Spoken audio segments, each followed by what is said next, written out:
Ótimo, esse é meu cartão de visitas, esse é meu Twitter, nesse QR Code aqui, como já foi dito, eu sou da TDS Company e da Cesar School, esse aqui em cima é meu blog, silvio.meira.com. O que eu vou falar aqui hoje? Eu vou falar sobre fundações para os futuros digitais, e esse QR Code, esse link aqui, bit.ly/futuros digitais, vai aparecer lá no fim dessa conversa também. A gente vai voar bem rápido aqui sobre quase 100 slides em 20 minutos e esse vídeo vai ficar gravado em algum lugar e vocês podem pegar esse texto num PDF, num e-book, lá no site da TDS Company. Então, para começar, vamos falar de inovação. Inovação como mudança de comportamento de agentes no mercado, como consumidores e fornecedores de qualquer coisa. Nós estamos vivendo uma onda de 50 anos de inovação digital, que começou com as redes digitais privadas lá na década de 70, a internet e negócios em rede na década de 90, os ecossistemas digitais começando a se estruturar na década de 2000, os processos de transformação digital que começaram no começo da década passada e continuam dessa década para frente, e agora a gente está entrando no espaço competitivo de ecossistemas, de mercados em rede, habilitados por plataformas digitais. Na década de 2000, no ano de 2006 em particular, aconteceram duas coisas absolutamente radicais. Primeiro, nuvem, possibilitando processamento, armazenamento, distribuição de informação como serviço e a criação de startups sem capex. Isso originou uma espécie de explosão cambriana de novos negócios digitais no mundo inteiro. A gente, de repente, pôde pegar instruções, como se fossem, que estavam espalhadas pela rede para compor essas funcionalidades e entregar novas funcionalidades digitais sem se preocupar com prédio, servidor, roteador, ar-condicionado, gerador de energia, assim por diante. Inteligência, capacidade, dedicação, foco em um cartão de crédito cria um novo negócio, não escala, mas cria com muitíssimo pouco investimento em equipamento. A segunda coisa, também em 2006, foram os smartphones. Pessoas no fluxo de informação das redes e tecnologia informatizando não balcões, mesas ou prédios, como era o caso dos data centers, dos CPDs das empresas da década de 70, 80 e 90, mas tecnologia informatizando pessoas. 50% das pessoas no mundo hoje têm um smartphone. No Brasil é um pouco melhor, esse número é 70% dos brasileiros, cerca de 150 milhões de pessoas têm um smartphone. Isso criou, obviamente, novas formas de articulação, novos métodos de produção e novos hábitos de consumo na sociedade e na economia e provoca uma grande transformação digital. Isso é os mercados e negócios numa transformação do físico não para o digital, mas do físico para o próprio físico, habilitado, aumentado e estendido pelo digital, e ambos, físico e digital, orquestrados, articulados no espaço social em tempo quase real. Uma dimensão física, uma dimensão digital, pela qual, como porta que fosse, a gente entra cada vez mais frequentemente nesse espaço digital, e uma dimensão social, que articula essas dimensões física e digital. Esse espaço digital, para mim, é uma grande parte dos novos normais daqui para frente. E o problema de todo mundo, quase, é como sair daqui para cá. É um pouco mais complicado do que essa linha que eu desenhei. É sair do físico para agregar uma dimensão digital no seu comportamento, fazer o social competentemente e aí ter uma performance digital. Mas para quem era puramente digital, tem outro problema. Mesmo quem era digital e tinha competências sociais muito boas, está tendo que arranjar uma performance física para competir no espaço digital.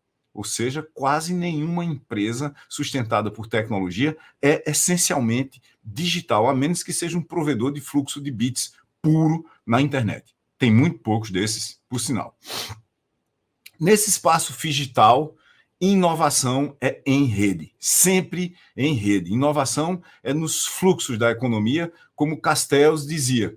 Sequências de trocas e interações propositais e repetitivas, programáveis, realizadas por agentes em rede, que são pessoas, organizações, podem ser aplicações os agentes em rede, situados em posições potencialmente disjuntas sobre as estruturas econômicas, políticas e simbólicas do espaço digital em tempo quase real. Esse não é o tempo dos relógios, não é o tempo das organizações, nem dos sistemas. É o tempo das pessoas. Novos futuros exigem novas fundações. E é por isso que eu me dediquei a escrever sobre isso nos últimos, pelo menos, 45 dias. A primeira delas é provocada diretamente ali por 2006. A nuvem e o que ela faz com os sistemas faz com que a rede passe a ser o computador daqui para frente. Quando a gente olha para o provimento de serviços de computação, comunicação e controle em rede, o que a gente está falando é de alto atendimento sob demanda, amplo acesso à rede, agrupamento e compartilhamento de recursos, elasticidade rápida, que é muito mais importante certas horas do que compartilhamento de recursos, e, obviamente, serviço medido, pago por uso. Isso faz com que apareça uma nova fundação para métodos de produção de sistemas de informação conectados globais. Não é que tudo passou a ser software. Tudo já era software. A gente passou foi a notar que tudo já era software e que tinha uma forma peculiar em que software influía nos mercados e nas organizações que passaram a ser redes. Passando a ser redes, uma organização só é tão flexível quanto os seus sistemas mais inflexíveis. E as organizações nunca foram construídos como prédios bonitinhos com Legos padrão, com peças de Lego padrão para montar uma organização toda sofisticada, integrada e inteligente. Muito menos uma plataforma de base com uns silos por cima. Se fosse assim, a gente era muito feliz. A vasta maioria das organizações é um amontoado de peças de Legos, de vários conjuntos diferentes, com as pessoas jogadas em cima da organização, de qualquer forma, mais ou menos, na realidade, onde cabe, onde dá, onde a gente consegue estruturar. Isso exige que a gente use um conjunto de lógicas associadas a uma fundação de flexibilidade combinatória para reorganizar os negócios. E essas lógicas são a lógica de desintegrar aquele amontoado, de distribuir o amontoado como funcionalidades, para reintegrar como um processo ou um conjunto de processos, um conjunto de funções coordenadas em termos de uma plataforma. A plataformização dos negócios baseada em flexibilidade combinatória é uma das fundações dos futuros digitais. Isso é muito mais complicado do que a gente só se conectar e ligar na rede, porque a gente está construindo as fundações, as linguagens, as lógicas e os princípios para fazer isso. E falando em princípios, os princípios que vão servir para todas as fundações são que as organizações têm que se transformar em processos. Organizações baseadas em processos. Para fazer isso, elas têm que se desburocratizar. Transformar uma organização em processos burocráticos vai quase que certamente matá-la em pouquíssimo tempo. Se a gente desburocratizar uma organização que foi transformada em processos, automaticamente o conjunto de pontos de contato internos e externos a essa organização vai ser tão grande que ela vai ter o potencial de aprender um monte de coisa que ela não sabia, se tornando efetivamente uma organização em rede, que é o nosso quarto princípio, o que vai tornar possível, por sua vez, a gente ter uma organização em times. Não adianta tentar ter em times uma organização que não é em processos, desburocratizada, que não tenta aprender o tempo todo e que não é em rede. Há uma correspondência, como vocês devem estar imaginando, entre as lógicas e os princípios. Processos têm que corresponder à desintegração. Distribuição só funciona se for desburocratizada. Se a gente olhar para a organização que aprende, ela só aprende mesmo se ela conseguir reintegrar conhecimento para o todo. Uma organização em rede não pode ser controlada nem comandada, no máximo ela é coordenada. E plataformização só funciona com uma organização em times que pode cuidar das múltiplas facetas da organização. A nossa segunda fundação também vem dos anos 70, 80, 90, 2000, 2010 e da sua evolução rápida, conectando pessoas, possibilitando a conexão de pessoas e criando mercados em rede, que são muito mais do que aglomerados de pessoas sobre o que a gente podia chamar uma plataforma antiga, como uma plataforma de um salão de danças ou de festas, onde dinheiro sai pura e simplesmente de um ponto para outro por causa de uma transação ou de uma função realizada. São plataformas que se estruturam como se fossem só elas, mas que se relacionam também como plataformas, criando ecossistemas de plataformas baseados no uso de dados para a criação de valor para todo mundo envolvido. Principalmente se a gente tiver uma estratégia para fazer isso. Não adianta ter dados, a gente tem que ter estratégias de negócios que incluem estratégias de dados. Isso só é possível se a gente tiver uma fundação sólida, ou pelo menos consistente e coerente, para criar plataformas digitais. Já que a gente vai falar de plataformas, talvez fosse bom definir. Uma plataforma é um sistema que pode ser programado. Se não puder ser programado, não é uma plataforma. Pode ser personalizado por desenvolvedores externos que podem adaptá-lo às suas próprias necessidades. A definição é de Mark Andreessen, de 2007. Eu gosto de usar definições antigas que se tornam estáveis e são fáceis de serem entendidas para todo mundo. Plataformas são conjuntos de infraestruturas, como servidores, roteadores, lojas e motocicletas de entrega, associadas a serviços, que no e-commerce pode ser catálogo, busca, pagamento e logística, que vai mandar uma moto do ponto A para o ponto B, entregar alguma coisa que você comprou em menos de uma hora, coisa que pouquíssima gente consegue fazer no Brasil. Em cima de infraestrutura e serviços, a gente constrói aplicações, como essa azul que apareceu aqui, sobre infraestruturas e serviços que nós construímos para sustentar aquelas aplicações, e quase sempre a gente constrói isso como uma vertical. Mas não funciona assim. Vez por outra, escrever mais uma vertical é um grande erro. O que a gente devia fazer era escrever mais infraestruturas e serviços para que outros, terceiros, criassem as suas aplicações usando as nossas infraestruturas e serviços. Eles, conosco, criamos, entregamos e capturamos valor em conjunto, porque a plataforma passa a ser uma rede onde todos participam. Plataformas são os novos computadores. E elas têm suas próprias lógicas. A primeira é que os protocolos devem ser abertos, porque senão é impossível ter aquela lógica de desintegração da flexibilidade combinatória. As conexões, porque os protocolos são abertos, são efêmeras. Os sistemas são distribuídos. Conecta-se quem quer e desconecta-se quando quer. Conhecimento é distribuído e precisa ser reintegrado para remontar a organização. Os relacionamentos e interações estão dispersos na rede e podem, talvez, ser coordenados, mas nunca serão comandados e controlados. E para criar mercados em rede, para que o princípio, para que o conjunto de lógicas de rede funcione, a gente tem que usar efeitos de rede que são conhecidos e não são mais de 15 efeitos que podem ser usados como se fossem leis da natureza das redes. Plataformas são camadas de infraestruturas e serviços associados a sistemas de governança que habilitam todo mundo a participar do mesmo ecossistema, e elas causam rupturas. Plataformas habilitam modelos de negócios quase sempre assimétricos demais para os incumbentes.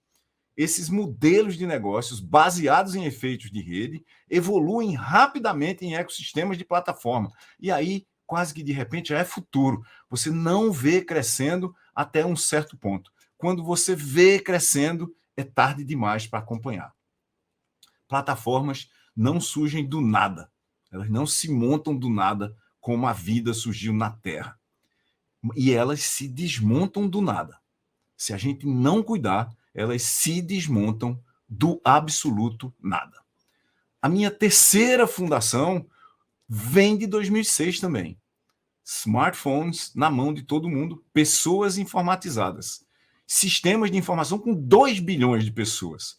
É absolutamente impossível treinar 2 bilhões de pessoas. Você tem que desenhar experiências com as pessoas, nos fluxos da rede, nas sequências, nas interações que acontecem em fluxos desenhados por algoritmos, executados sob plataformas e que dependem, foram criadas as interações por efeitos de rede. Redes podem ser desenhadas, suas conexões, comunicação, a curadoria do que acontece lá dentro, os processos de colaboração e a criação e evolução de comunidades. Mas redes dependem essencialmente de pessoas. E pessoas não podem ser reduzidas a facetas dos seus comportamentos, pura e simplesmente. Há pessoas cujos comportamentos, num certo espaço de tempo, levam a interações e transações do tipo cliente-fornecedor com a empresa. Mas a empresa não tem cliente. Ela se relaciona com pessoas. E criar experiências aqui é muito mais sofisticado do que usabilidade e jornadas. São novos modelos mentais, episódios. São experiências como histórias, experiências subjetivas, coisas que valem a pena ser vividas de forma holística, situada e dinâmica.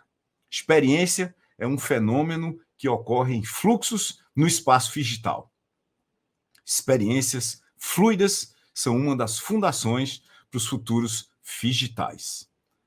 E a lógica 1 é que conectividade e diversidade estão na base das experiências fluidas por causa de protocolos abertos. Você não pode partir do princípio que você vai organizar a experiência. A segunda lógica é que conexões efêmeras, em boa parte, dão vazão a fluxos de interação que são naturalmente turbulentos. Conhecimento distribuído e redes e fluxos que são efêmeros levam à imprevisibilidade e impermanência dos comportamentos das pessoas e, consequentemente, das experiências. Relacionamentos e interações distribuídos pela rede como um todo só são possíveis se a gente tiver um mínimo conjunto de padrões e formas de auto-organização. E para construir experiências fluidas, a gente não vai conseguir fazer de uma vez, nem vai ficar pronto nunca. Tem que usar efeitos de rede para construir experiências que são incrementais e iterativas. Até aqui, a gente viu a combinação de flexibilidade combinatória, plataformas digitais e experiências fluidas. A soma das três diz para a gente, basicamente, que se você não existe online, você não existe, que o mundo vai ser um conjunto muito grande de ecologias de informação globais e que todos os mercados são físico, digitais e sociais. Em tempos de ruptura, transformar vai substituir, melhorar. Não dá para melhorar o que você tinha. Você tem que se transformar para ter, ser e fazer outras coisas. A lâmpada de ter ideias do passado, ela deixou de funcionar. Tem uma rede para construir ideias de forma coletiva. Criação de conflitos criativos para criar conhecimento coletivo, dentro e fora da organização. E daí vem a nossa quarta fundação, a de se adaptar, a de evoluir e a de se transformar no mundo onde a transformação é necessariamente naquele espaço que tem as dimensões física, digital e social, o espaço digital. Para isso, inovação precisa usar plataformas digitais para habilitar e fomentar novos comportamentos, mas o negócio tem que transformar, tem que radicalmente, talvez até, mudar a sua arquitetura e organização e processos e métodos de tomada de decisão e sua execução e avaliação. Transformação estratégica combinado com inovação digital é o que a gente chama de transformação digital. E a competição nesse espaço digital exige uma contínua transformação estratégica. Essa é a nossa quarta e última fundação. A lógica 1 é criar conhecimento sobre o que é essa história de digital e mercados digitais e tudo digital ao nosso redor. A segunda lógica é descobrir as oportunidades de mudança, de evolução, de transformação nesse espaço, nas fronteiras da organização com o mundo externo, porque é lá que acontecem as experiências fluidas que a gente quer que aconteçam. Não adianta ter ideias fixas e teses que você não pode validar. A gente tem que usar experimentos para validar hipóteses do que a gente acha que vai funcionar. Se as hipóteses forem validadas, se a gente testá-las contra a realidade e elas funcionarem, a gente pode tentar evoluí-las como funções de negócio, o que vai impactar mais dramaticamente a organização, porque vai afetar o poder constituído, e aí a gente pode tentar escalar essas funções de negócios ou para serem parte de plataformas nossas ou para participar das plataformas dos outros. Transformar qualquer negócio é transformar o conhecimento do ou sobre o negócio. Transformar conhecimento de negócios é transformar pessoas em estratégia. Transformação estratégica que envolve pessoas em qualquer negócio, por mais fechado que seja, exige estratégias de comunicação, colaboração, coordenação em contextos culturais cruzados, diversos, dispersos, impermanentes, efêmeros. Todo negócio está no negócio de aprender. Aprender se tornou alguma coisa online para toda a vida. Todo bom negócio é também uma boa escola. Negócios sustentáveis se organizam como redes que aprendem, como organizações que aprendem. Boas escolas conectam educação com experiência. Não adianta só saber, tem que saber fazer. Bons negócios conectam pesquisa e desenvolvimento, e negócios que aprendem são escolas de fazer, onde a gente se educa, tem experiências, pesquisa e desenvolve os futuros dos mercados ao nosso redor. E a gente tem que passar a fazer muito mais rápido, porque não tem mais tempo. Essas são as 4 fundações para os futuros digitais, e os princípios para esses futuros digitais valem para todas as fundações e estão associados a todas as lógicas, e esse processo é uma espiral crescente. Quanto a gente mais sabe, mais a gente tem que saber. O paper, o e-book sobre fundações para os futuros digitais, está no link bit.ly/futuros digitais, nesse QR Code aqui que está para vocês pegarem e ir lá ver. Obrigado. Bom dia para todo mundo. Prazer estar aqui para dividir aí o palco com o professor e bater o papo com vocês. Eu vou, então, correr para os 10 minutos para a gente ter bastante tempo para essa troca. Eu vou fazer uma apresentação rápida. A ideia é a gente aterrissar um pouco para como foi no Magalu de vários dos conceitos que o professor Silvio Meira demonstrou e que vários deles ele contribuiu aqui também. Acho que o primeiro é começar falando sobre a parte da criação de um ecossistema, né? Hoje se vê o Magalu dessa maneira, então construindo um grande ecossistema para atender a partir de necessidades que a gente tem dos dois grandes atores de uma plataforma, que são os sellers, né, os varejistas, e também toda a parte do nosso cliente final. Então, nós temos a atuação da parte logística, financeira, de conteúdo, de tecnologia e o core da parte do varejo.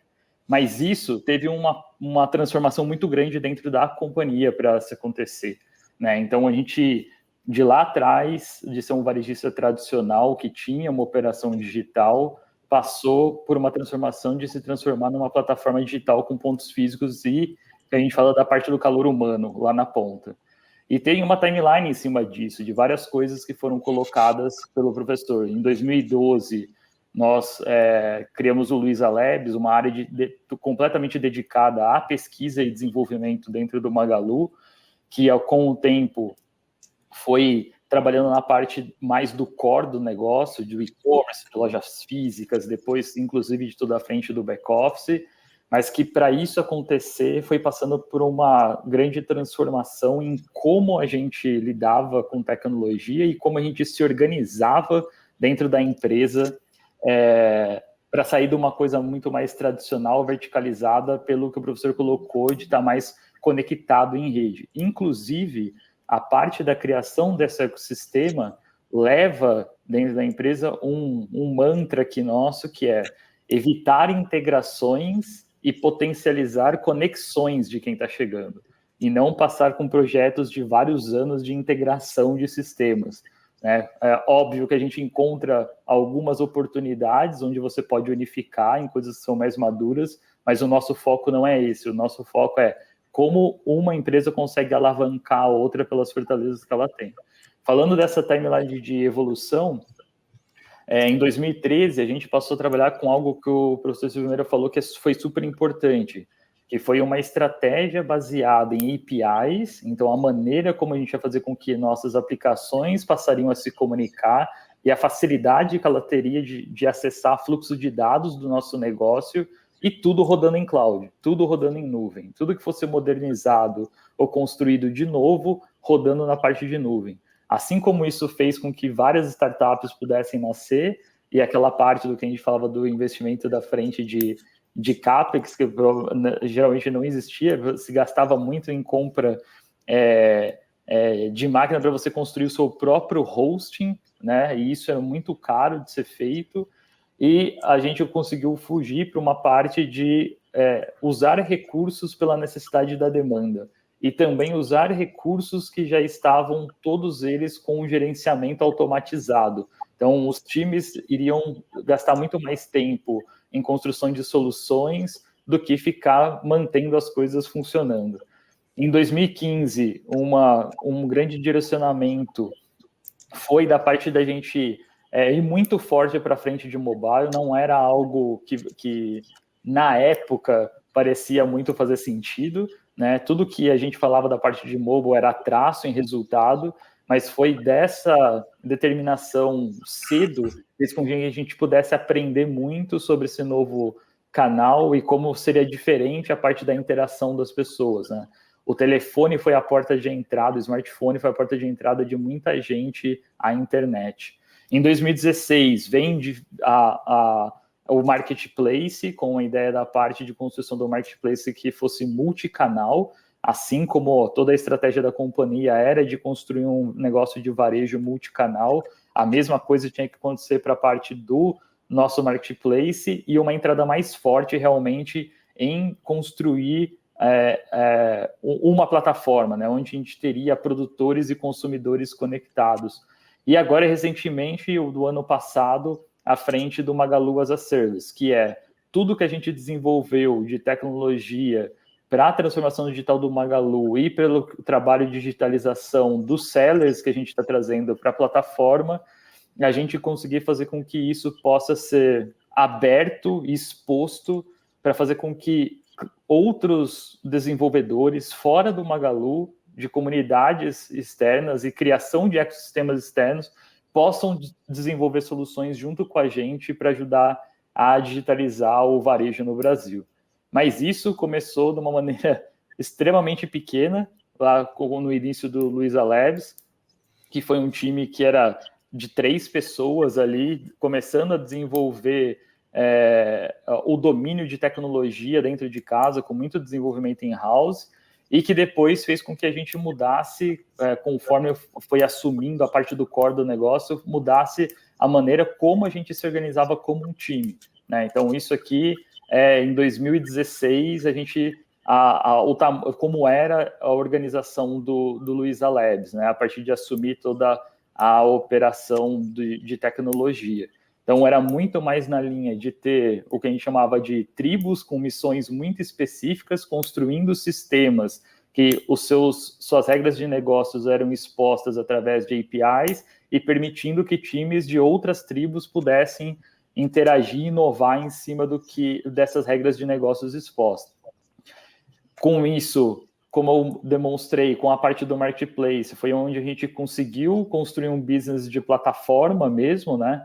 Tendo a parte de outros produtores, outros varejistas trazendo seus produtos para dentro do Magalu, e a gente conseguindo oferecer isso para os consumidores, e isso fez com que a gente aprendesse, como o professor comentou ali, a desenvolver serviços que pudessem resolver problemas desses produtores, né? Para que a parte da experiência que fosse entregue para os consumidores, a gente pudesse ir tirando toda essa fricção. Então, vários novos sistemas, novos processos foram construídos a partir dali.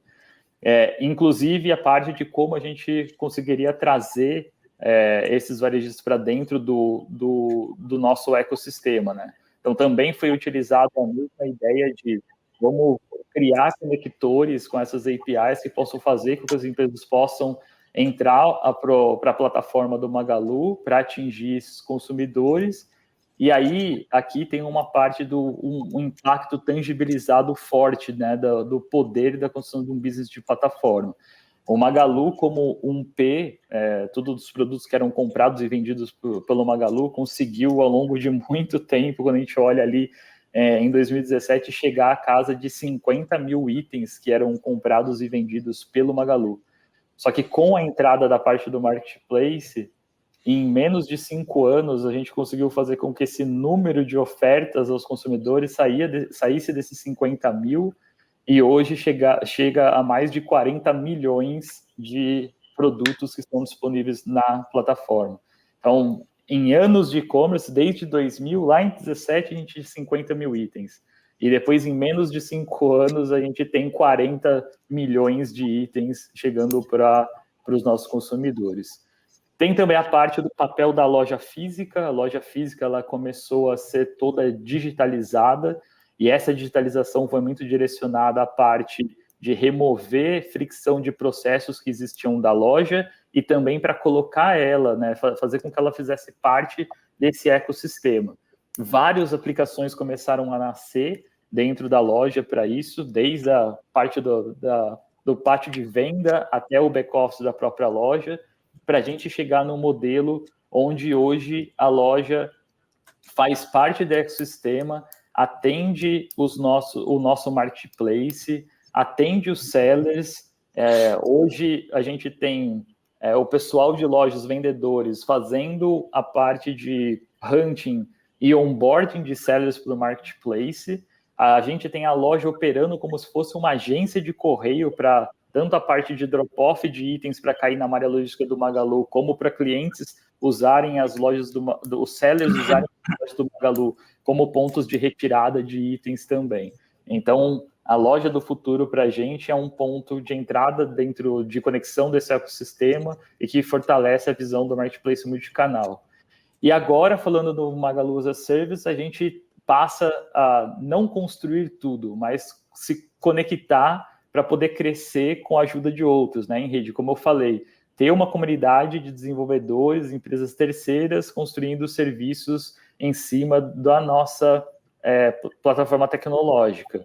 Então, uma ponta disso do que a gente está fazendo é na visão do próprio Super App, onde dentro do Super App nós temos um framework que a gente está chamando de mini aplicativos, onde a gente pode internamente fazer com que as empresas que estão chegando, as áreas de tecnologia, possam construir experiências que vão ser publicadas dentro do nosso Super App, como já tem hoje do Ike Fome para Food Delivery, já está sendo foi desenvolvido também da parte de moda, pegando todo o catálogo de Zattini, também da parte de esportes, e também para coisas que a gente começou a fazer que não pareciam tão óbvias, como uma conta digital, né? Então, o Magalu Pay, a parte da wallet, da conta, dos serviços financeiros, funciona com uma mini aplicação que tem um time lá time de fintech que consegue construir todos esses serviços e chegar ao consumidor através da estratégia do super aplicativo, né? A gente tem conta digital, produtos e serviços mais variados, a parte de programas de benefício, fidelidade, crédito, tudo isso num lugar só, e agora a possibilidade também de ter outros tipos de produto, de verticais que, teoricamente, nós não iríamos atacar, mas a gente pode ter a ajuda de uma comunidade colocando isso dentro do Magalu. E a mesma coisa a gente leva para frente do Marketplace. Então, até hoje, o Magalu construiu muitas das soluções para o Marketplace, desde a frente de entregas, de ads, de pagamentos. Agora a gente expandiu para frente de um PDV, também tem a Smart Hint com busca e recomendação, né, que veio através de aquisição, mas a gente recentemente abriu a parte do nosso portal para o desenvolvedor com APIs que fazem com que eles tenham acesso à parte de dados de sellers, desde que eles deem autorização para isso, E aí, agora a gente já tem empresas construindo soluções que vão ser entregues para o seller através do portal que a gente tem. Funciona como se fosse uma App Store, vamos colocar assim, para o seller, que ele vai poder consumir todos esses serviços e ver alguns que vão ajudá-lo a operar no Magalu. E tudo isso acontece por quê? Porque a gente começou a cuidar da frente de toda a frente da parte de dados que a gente tem aqui, a construção das APIs, e quando você olha para frente dos desenvolvedores, aplicativos, isso vão ser feitos com pessoas de dentro do Magalu ou de fora do Magalu. E com isso a gente vai chegar aos usuários finais, tanto a parte do cliente final como os sellers. Então, aqui uma analogia muito legal, que inclusive o professor mostrou, que foi de Lego. Nós vamos ter o time do Magalu como plataforma tecnológica construindo as pecinhas do Lego e podendo fornecer para times de soluções construírem aviões, carrinhos, casas, aí o que a imaginação levar, né? Não só agora fazendo tudo o que a gente imagina como os principais serviços para clientes e consumidores só de dentro do próprio Magalu. Era isso que eu tinha para compartilhar, para a gente poder ter o bate-papo. Aqui estão um pouco dos contatos das redes. Se vocês quiserem escutar mais também sobre coisas que a gente faz dentro do Luiza Labs, tem o podcast do Cabeça de Lab, que é bem legal. Obrigado. Que aula que tivemos aqui, hein? Professor Silvio Meira, André Fatala, muito obrigado pelo compartilhamento até agora. Eric, o pessoal não viu, mas enquanto vocês estavam falando, a gente montou praticamente uma sala de aula aqui no palco. Tava a Vivi, tava o Mauro, tava o Marcelo Linhares, todo mundo aqui acompanhando e fazendo anotações desse momento incrível. Trazendo para você que, por acaso, chegou agora, o professor Silvio Meira compartilhou um QR Code, certamente vai sair em matéria aí na E-Commerce Brasil o link, para você poder acompanhar quais são essas fundações da estratégia Phygital. Bom, esse bate-papo, né, Eric, ele vai ser feito entre vocês e a gente vai começar com uma pergunta, mas eu queria devolver a palavra para o professor Silvio para perguntar para ele sobre o que ele observa da aplicação que o Magalu faz dessas fundações, porque é a empresa de varejo mais valiosa do nosso país, né? É o maior case de transformação digital. O nosso palco se chama transformação digital, mas o que o senhor identifica como diferencial da Magalu para chegar nesse reconhecimento com base nas fundações da estratégia Phygital? Obrigado pela pergunta. Eu sou um ator privilegiado para responder isso, porque eu tô participando diretamente do processo. Exatamente. Eu estava lá em 2011, quando era uma salinha, depois passei muito tempo fora, voltei para ser membro do Comitê de Inovação Digital e Estratégia, e hoje do Comitê só de Estratégia, porque tudo no Magalu envolve digital de uma forma ou de outra, e hoje eu faço parte do Conselho de Administração. Então, o Conselho de Administração do Magalu, Fatala pode até botar esse detalhe aí, é um conselho meio diferente, porque assim, eu trabalho com o Fatala, né? O Fatala é meu chefe, então a gente conversa todo dia sobre um monte de coisa, eu falo mais com um bocado de gente, então eu estou diretamente envolvido no processo. O que eu posso dizer aqui é o seguinte: uma das coisas absolutamente fundamental que o Magalu fez foi criar um laboratório de experimentação e performance do lado de fora, mas bem pertinho da interface, com o Magalu que já existia. É como se a gente dissesse o seguinte, ó, tinha um Magazine Luiza que criou um Labs. Esse Labs, que estava na periferia do Magazine Luiza, foi o equipamento, quando se combina a estratégia, as pessoas, as competências, as tecnologias que começaram a ser desenvolvidas assim por diante, que permitiu que o Magazine Luiza fosse paulatinamente se transformando no Magalu. Existia uma instituição legada chamada Magazine Luiza, e está começando a existir uma instituição chamada Magalu, que é resultado de experimentação e performance. Vocês viram pelo gráfico que Fatala mostrou lá, quer dizer que se você aplicasse qualquer KPI do Magazine Luiza ao Luiza Labs e à performance do Luiza Labs e perguntasse onde é que está de volta o retorno do investimento, do dinheiro que eu estou botando aí, você fecharia o Luiza Labs todo trimestre entre 2011 e 2015, 2016, pelo menos. Tá? Se você dissesse métricas, média aí, não tinha retorno nenhum, mas tinha aprendizado.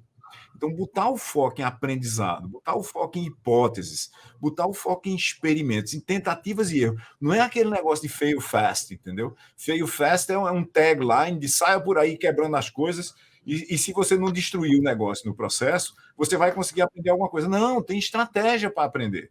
Tem estratégia para aprender. Cercar o Magazine Luiza com APIs.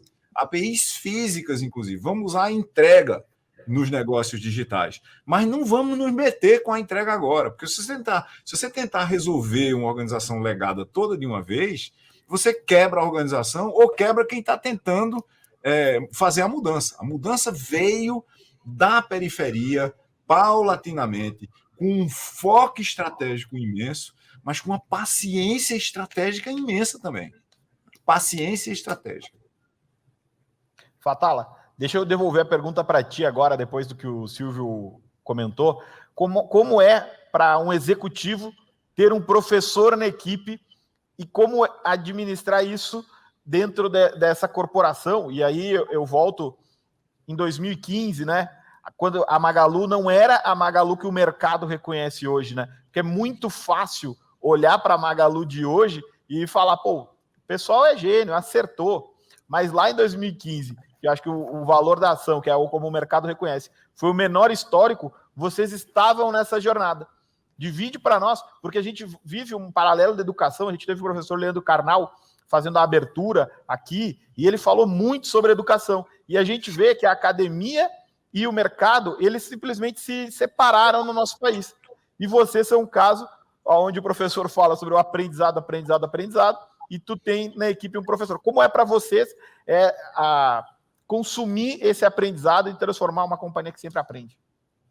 Muito bacana. Obrigado pela pergunta. Acho que é um ponto do que a gente trouxe desde lá de trás, assim, da criação de uma área de pesquisa e desenvolvimento, é basicamente você tentar aprender, pesquisar, ver o que está acontecendo, tentar criar, implementar, ver os erros em cima disso. Então, o início, como o professor falou, né, dessa parte de existir como periferia ali, uma área separada, a gente brincava que era uma ilha dentro do Magalu, serviu muito para isso, e serviu para comprovar também coisas que a gente escutava muito se falar de mercado, você vê consultorias pegando bondes aí em cima de buzzword, mas a gente estava implementando mesmo e vendo os resultados disso, né? Construindo produtos com isso. E foi o habilitador depois desse caminho de uma área, geralmente você não vê áreas de P&D e inovação assumindo o core, né? Que foi o que aconteceu com a gente aqui.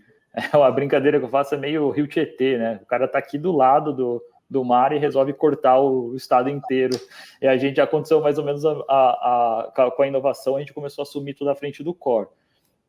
A respeito de essa interação com o professor, né?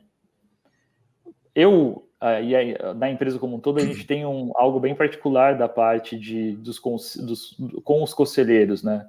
Eles são como mentores. A gente não trabalha com a parte do conselho como preciso bimestralmente ir lá fazer status report do que está acontecendo. É bem como o professor falou, ele está no dia a dia. Eu posso a qualquer momento mandar uma mensagem e a gente troca várias informações em cima disso, de coisas que estão acontecendo, de preocupações, de desafios, né? Então ele também coloca muito a mão na massa, mas você ter um embasamento de coisas que você quer fazer em cima de coisas que já foram estudadas, coisas que já tem paper, o que ele manda de paper para a gente é um absurdo. Isso te ajuda muito a você ver que, poxa, isso já foi estudado, né? Tem coisas que eu consigo absorver daqui e implementar. Então, você tem que ter também a grande disciplina do colocar em execução. Eu acho que foi uma combinação muito boa de você poder se inspirar muito na parte da academia, e a gente tem aqui uma cultura muito forte de execução, e ir lá implementar e ver de verdade os resultados daquilo. Então, essa combinação é muito poderosa, e de ter no conselho pessoas que trabalham com a gente no dia a dia. Perfeito. E eu tenho uma questão, acho que é muito importante, o professor falou da base, e a base ela está sempre voltada a pessoas, né? E a gente vive hoje no mundo que é difícil você achar profissionais que estão aptos a trabalhar no nosso mercado hoje. Então a gente sabe o quão difícil é você achar o profissional e trabalhar com ele. Professor, eu queria que você passasse um pouquinho para a gente como que as empresas devem ter cuidado com a formação das pessoas e também nessa questão de escalar para o Fatala. Fatala, vocês têm metas, vocês têm objetivos, e como que é escalar sem pessoas ainda, né? A primeira coisa que eu acho que a gente tem que ver é o seguinte: se a gente não prestar atenção àquela última parte que eu disse ali na minha conversa sobre as fundações para os futuros digitais, se você não tiver um lugar onde as pessoas aprendem, onde esse aprendizado é transformado em experiência prática, que elas fazem alguma coisa, é como se fosse teoria e prática, não é? Teoria e implementação, como Fatala disse. Se as pessoas não sentirem que elas têm um propósito no lugar onde elas estão, que o desafio não corresponde a alguma coisa, que não é abaixo, muito abaixo do que elas sabem que podem fazer, mas também não é infinitamente acima do que elas podem fazer. A vida é um game, né? Se você, de repente, quando você abrisse a vida, o game fosse, a gente tem que aprender cálculo 4, né? Aí ninguém ia fazer nada, né? Você saiu do útero da sua mãe e aí tem primeira parte, aula de cálculo 4, equações de diferenciais parciais de alta ordem. Quem é que vai jogar esse jogo? Ninguém joga isso. Mas você tem que subir com um negócio onde você está participando. Isso implica que também você não pode pegar pessoas de competências muito diferentes e jogar na mesma cesta e achar que elas vão se equilibrar. Tem todo um processo de você cuidar das pessoas. Porque, veja, domingo, agora, dia 19, eu fiz até uma anotação ontem para uma outra coisa, mas domingo, dia 19, é 100 anos do nascimento de Paulo Freire. E tem uma frase de Paulo Freire aqui para a gente usar, para se lembrar de uma coisa fundamental: educação não transforma o mundo. Educação transforma as pessoas. E aí as pessoas transformam o mundo. Não é? Educação muda, transforma as pessoas. E aí as pessoas vão lá e transformam o mundo. Isso tem que ser uma coisa incremental, tem que ser iterativa, tem que ser baseado em experiências distribuídas. Eu não sei tudo, não é? Imagina você dizer, saíram alargando os currículos das universidades para que cada profissional da universidade saísse lá sabendo tudo. Eu não preciso saber de tudo. Eu preciso saber quase tudo sobre algum quase nada. O que eu preciso ter é ouvidos e olhos e sensores para entender outras pessoas que sabem outros quase tudo sobre outros quase nada. Aí a gente monta um time do que eu chamo de gene especialistas. São especialistas que sabem ouvir genericamente. Você não precisa saber de tudo. A gente não tem ninguém no Magalu que sabe de tudo. Não tem. Em lugar nenhum você tem. Porque vai sempre aparecer alguém e dizer, olha, eu estava olhando aqui uma borboleta voando e descobri tal coisa. Algumas das maiores descobertas sobre ciência no mundo inteiro foram feitas por profissionais que não estavam tentando resolver o problema que foi resolvido. Eles estavam tentando fazer uma outra coisa. E, de repente, eles resolveram um problema que estava aberto há 50, 100, há 200 anos. É isso que a gente tem que fazer. A gente tem que transformar o mundo pela via da transformação das pessoas. E aí você terá pessoas aliadas a propósitos na sua organização. Nossa, essa foi... Uau!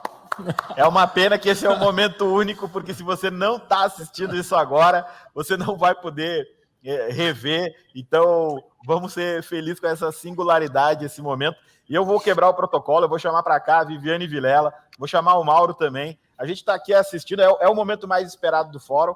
Então, tá todo mundo aqui assistindo, né, Vivi? Fatala, você achou que você ia ficar sem ouvir minha voz, Fatala? Olha, Vivi, o Nasser tá um pouco bravo comigo esse ano, mas eu consegui chegar no palco principal.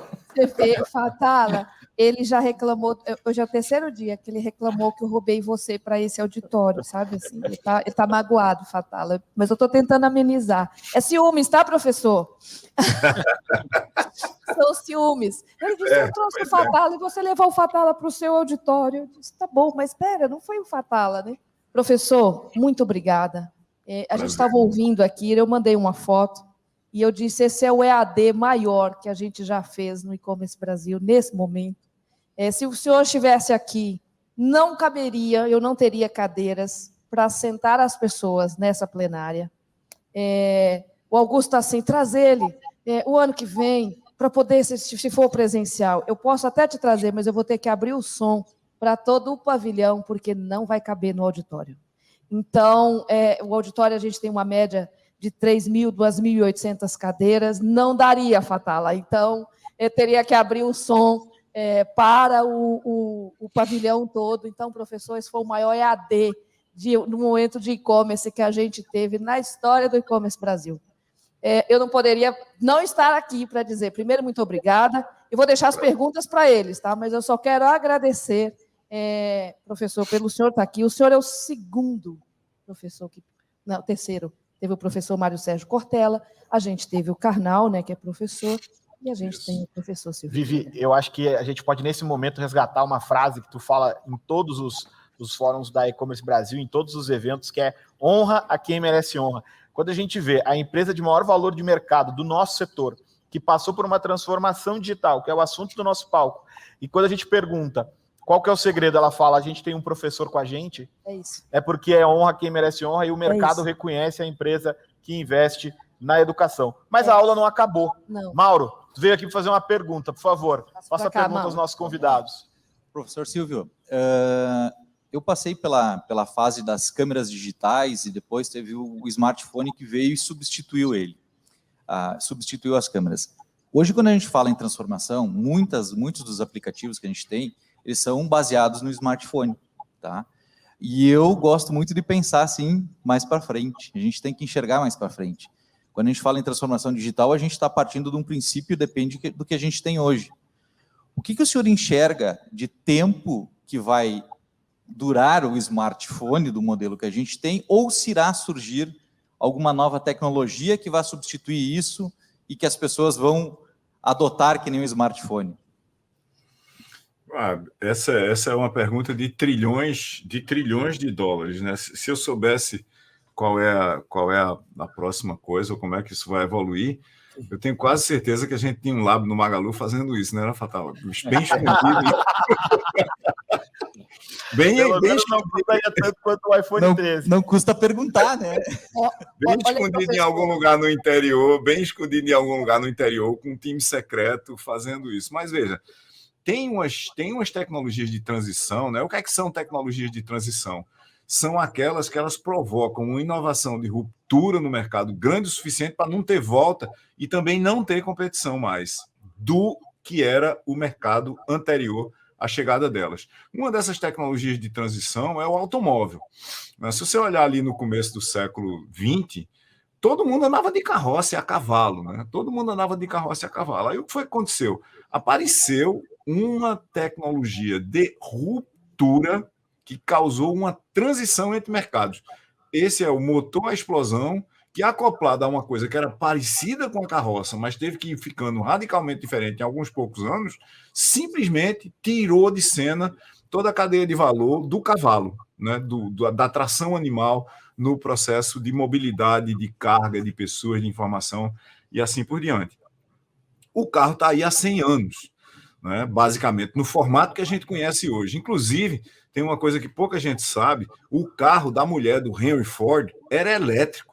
Teve uma grande disputa no começo do século XX entre o carro com motor a combustão e o carro elétrico. E o carro elétrico está voltando agora.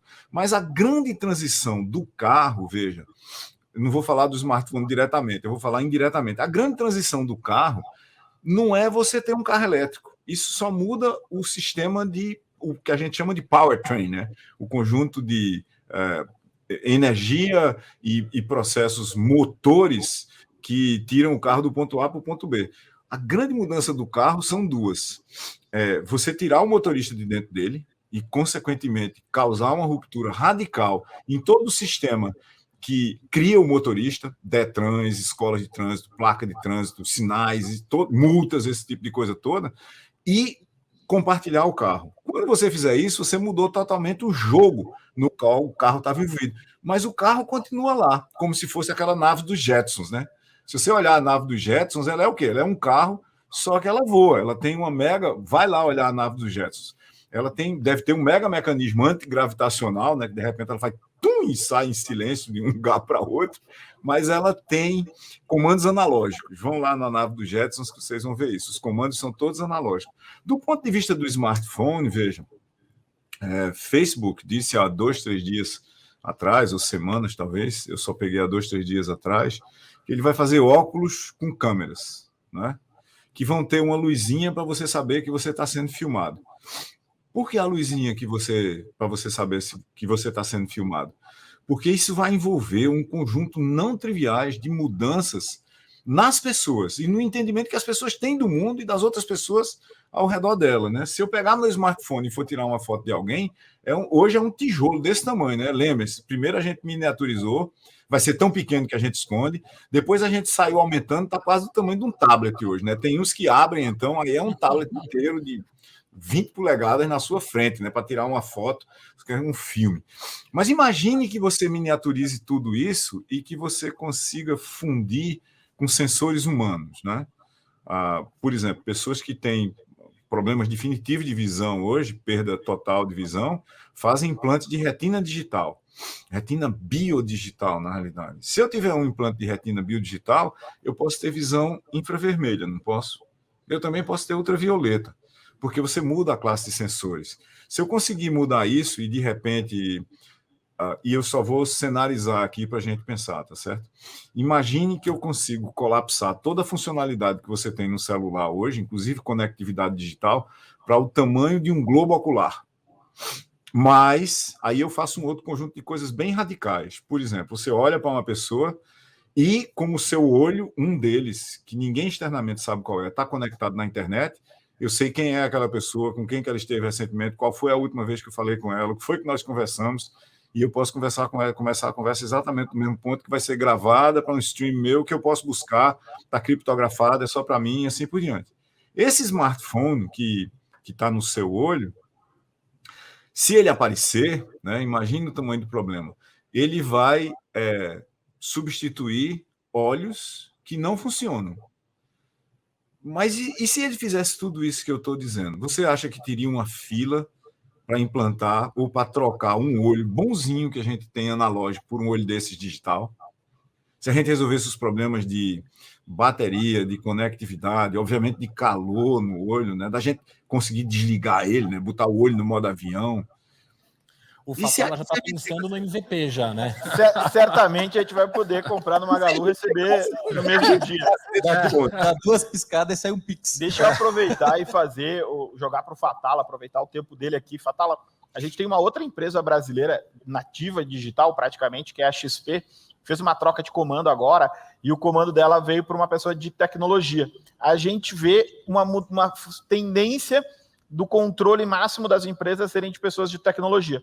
Como tu é o principal nome de tecnologia do varejo no Brasil, como que tu enxerga esse reconhecimento das capacidades, das habilidades dos profissionais de tecnologia para olhar para todas as áreas de negócio? É bem interessante. A gente vê que eu não sei se, olhando para o mundo como um todo, acho que o que cai um pouco é essa parte do CEO ter que ser o cara que entende realmente de tudo. Porque se você está atuando de uma maneira que você tem outras pessoas com determinadas competências que você consegue dividir muito disso, né? Tem a possibilidade de você aproveitar uma onda onde hoje, como o professor colocou, não hoje, há muito tempo tudo é software, e colocar pessoas nessa posição para direcionar melhor essa frente o como atuar na frente de tecnologia para esse business, né? Para esse negócio em si. Porque são vários desafios que a gente está vendo no mundo no geral, né?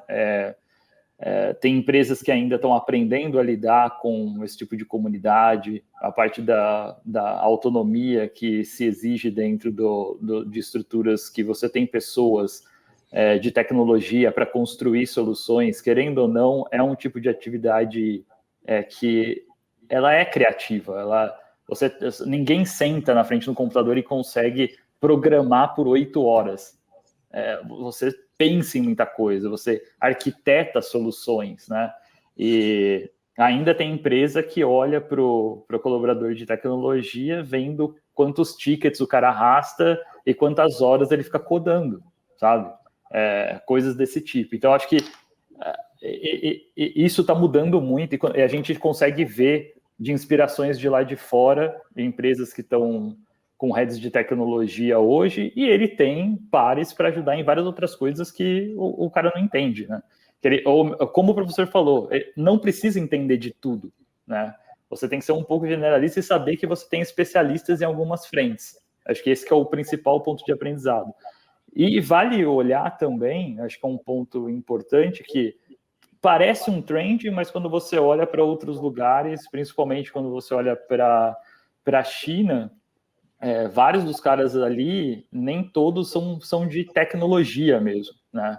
Acho que o da Mentuan, que ele programou até a primeira versão lá, mas o próprio Jack Ma e Pony Ma, se não me engano, não são caras de tech mesmo, tá? E tem outros exemplos nessa frente. Eu iria mais para o lado é uma tendência que eu acho que pode ajudar muito da frente dessas pessoas de tecnologia em si, mas acho que esses caras que chegam também ou têm um grande conhecimento já do negócio e passaram por tecnologia e ali estão naquela posição, ou são pessoas, como eu falei, que podem contribuir muito pelo entendimento de tecnologia em si e ter pares que vão ajudar nas outras frentes. É difícil cravar, assim. Acho mais um ponto que a gente vê, principalmente dos Estados Unidos, que tem uma frente de empresas nativas de tecnologia, né? Que vários dos fundadores ou caras que criaram desde o início, eles foram os primeiros programadores, inclusive, do que existe como business, né? E continua à frente das empresas. Mas acho que vai acontecer bastante, assim. No resumo, uma resposta mais pragmática, acho que vai acontecer bastante. E vai ser bom, já que se fala tanto dessa parte do protagonismo, né, de produtos de tecnologia. Eu vejo todo dia aqui com os outros executivos São Pares o como é difícil você rodar as outras frentes, e também dessa parte da dificuldade de se entender como é essa parte de cultura de times de tecnologia dentro da empresa também. Perfeito. Fatala, só para complementar uma coisa aqui, o Pony Ma é formado em Computer Science, ele é formado em computação. Legal. Ele começou a vida desenvolvendo software para pagers, ganhando R$800 por mês. Esse é o cara que fundou a Tencent. Falando sobre um mundo capitalista, né, vamos dizer assim, onde a gente sempre tem que voltar ali ao faturamento, aos números, né? E trazendo um pouquinho de um contexto, né, Vivi? A gente estava lá em Portugal há 2, 3 anos atrás, e aí o cara que fez a internet, Tim Berners-Lee, ele trouxe um pouquinho do conceito daquele, não sei se ele estava um pouco magoado, né, do For the Web, né, que era realmente pensar em limites para a internet. E aí eu queria trazer para vocês um pouquinho aqui, queria que vocês discutissem um pouco sobre essa linha tênue da ética. A gente tem LGPD hoje, a gente tem inclusão, né? Vocês como os líderes, como que vocês estão trabalhando nisso e como que vocês veem essa regulamentação da internet que a gente precisa ter no nosso cenário brasileiro aqui, e mundial, né? Vamos dizer assim. Fatala, quer começar? Falar rápido, ele tem lá à frente foi construído do Solid, né? Eu acho que o ponto do que ele endereça bastante e que faz bastante sentido é o indivíduo ter poder do dado que ele está gerando. Então, você poder consentir de verdade estou provendo essas informações, eu tenho ciência disso, eu sei para que ela vai ser utilizada. Eu acho que é um passo importante, porque grandes plataformas acabaram não tendo nenhum tipo de regulamentação para isso, e você vê coisas que vão acontecendo que as pessoas começam a questionar, tipo, será que o meu smartphone me escuta, né, para jogar anúncio depois? Porque no final do dia, todos esses tipos de serviços que a gente vê, que tipo, é free, né, tal rede social é free, não sei o que, cara, não tem nada de graça nisso, né? Eles estão, na verdade, coletando esses dados para monetizar depois e rentabilizar e ganhar em cima disso. Mas muitos desses dados, muitas vezes as pessoas não sabem aquilo que está sendo utilizado de verdade e para quê. Acho que nesse ponto faz mais sentido uma discussão, sim, da pessoa passar a ter mais controle das informações que ela gera e de como esses dados são utilizados e poder escolher e falar, eu não quero, tipo, não quero, né? Acho que do meu ponto é esse, do jeito que eu vejo, eu acho que são discussões muito boas em cima desses pontos, porque, de alguma maneira, como o professor falou, da parte do óculos, do olho digital e tudo mais, acho que tudo isso que vai acontecendo, a gente é muito permissivo na parte da internet, deve ser, mas a gente tem que aprender também, ver a utilização, se ela vai para um lado de construir ou só de acabar destruindo, e é a hora da gente discutir se faz sentido o que e como, né, nas frentes, principalmente a parte de dados. Muito bom. Eu acho que a gente tem três desafios aí que podem ser resumidos em 3 leis básicas do espaço digital. A primeira lei é o seguinte: a gente deve proteger os dados das pessoas. É isso que a GDPR faz na Europa, a LGPD faz no Brasil. Nos Estados Unidos é o texto constitucional, com toda a complexidade, que levou a uma coisa muito interessante, que é exatamente a coisa a qual o Tim Berners-Lee e muita gente reagiu. Bem lá no começo da internet, quem tem cabelo branco se lembra, tinha aquele CD da American Online, lembra? O CD da American Online era uma parada que você botava no seu computador e ele nunca mais ia ser o mesmo. Você instalava uma rede no seu computador e nada mais funcionava, só o American Online. O que foi que a internet ofereceu? Uma rede aberta onde eu posso escolher o que é que eu quero fazer e as minhas conexões são efêmeras. O que foi que um número de empresas de internet, entre as muito grandes, começaram a fazer? America's Online. Botar a gente dentro de um silo, apertar todinho. E no mundo hoje tem um número significativo de pessoas que acha que a internet são as propriedades digitais de um certo provedor de informação e conectividade e relacionamento, porque vem de graça no smartphone dela, vem pré-instalado, ela não consegue desinstalar e está lá. Então, a gente tem que ser contra esse American Online que prende as pessoas. Internet é liberdade. Então, a primeira lei é deve-se proteger os dados das pessoas. A segunda lei é deve-se proteger as pessoas dos algoritmos. Eu tenho que saber o que é que os algoritmos que estão sendo usados por todo mundo, inclusive o Magalu, estão fazendo comigo, com meus dados. Eu sou representado digitalmente pela história dos fluxos de informação que eu crio ou dos quais eu participo. E eu tenho direitos sobre isso. Em última análise, os dados que me representam são meus. Não são do Magalu, nem de X, nem de Y, nem de Z. A terceira lei é que você deve escrever e implementar as leis 1 e 2 de tal forma a criar futuros e não de forma a prevenir futuros. Ou seja, o que é que eu quero dizer com isso? Que é muito fácil você regular dizendo não pode fazer nada, tem que manter tudo do jeito que está e a gente tem que continuar indo para o escritório a cavalo. Não é? Então, veja, voltando para o automóvel, quando o automóvel apareceu, não tinha mão e contramão, pô. Aí vinham 2 carros a 60 km por hora e eles tinham que escolher por que lado eles iam. E morreu muita gente nisso. Então, alguma hora você diz, peraí, tem um certo grau de liberdade aqui que não pode ter. A gente vai escolher o que é a mão e o que é a contramão. Aí depois começou a ter muito carro. Você não pode passar na esquina de qualquer jeito. Põe um sinal. Mas tem que ser o mínimo possível. O mínimo que permita que a gente continue criando futuro, porque ao contrário do carro, que não era programável até um dia desse, e em 100% dos casos quase ainda não é, a rede é programável desde o começo.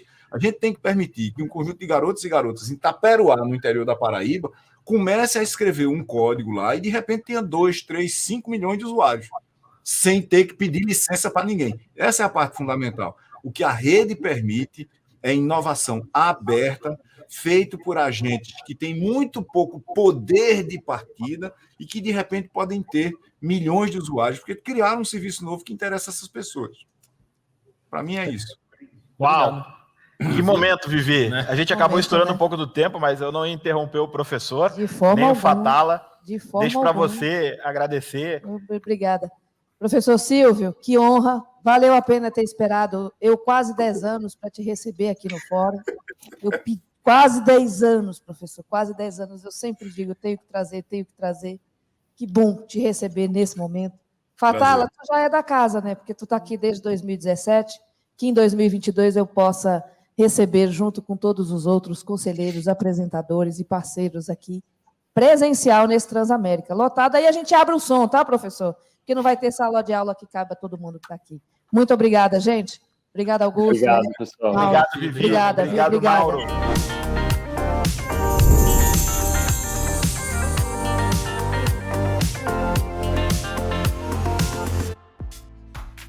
E aí, gostou do vídeo? Então não deixe de curtir e compartilhar. Aqui do lado tem 2 sugestões que você pode gostar. Até a próxima!